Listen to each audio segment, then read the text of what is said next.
কয় না বোরকা ফিন্দি। আমনে যেই বোরকা ফিনদেন বোরকার উপরেও 3টা ফাট্টা লাগাইছেন, বোরকার উপরেও 3-4 রকমের কালার লাগাইছেন, এটারে ডিজাইন করছেন এত রকমের, উদ্দেশ্য একটাই, যেমনে হোক বেড়ই তো আমার দিকে চাইতেই হইব। বেড়ই তুই যদি আন্দাজ তোরে ডাক্তার দিয়ে অপারেশন করে হলেও চাইবি বেড়া আমার, তাড়াতাড়ি চোখের চিকিৎসা করবে না।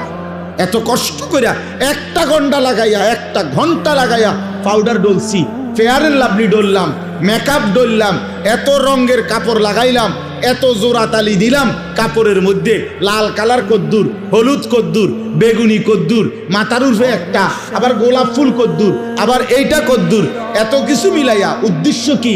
বখাটে রাস্তার দুশ্চরিত্র যারা প্রত্যেকটা পুরুষ আমাকে দেখতেই হবে। আরে বোন, আরে মা, বেপর্দা নারী, তোমারে রাস্তায় যারা দেখে তারা তোমারে রাবেয়া বসরির নজরে দেখে না, মা ফাতেমার নজরে দেখে না, তোমার ভোগের নজরে, উপভোগের নজরে, লালসার নজরে দেখে।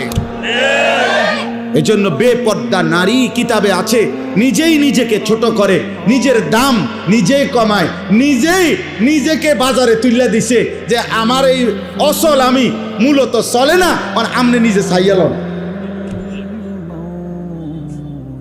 কথা তো ছিল নারীকে খুঁজে নিবে, কথা তো ছিল নারীকে তালাশ করে বের করবে, কথা তো ছিল 10 গ্রাম তালাশ কইরা 50 গ্রাম তালাশ কইরা চরিত্রবান নারী, ইমানদার নারী খুঁজে নিবে, খুঁজে নিবে। পুরুষ তালাশ করবে, বাপ তালাশ করবে, দাদা তালাশ করবে, মা তালাশ করবে, শাশি তালাশ করবে, ফুফি তালাশ করবে যে একটা ভালো মেয়ে কোথায় পাওয়া যায় নাকি।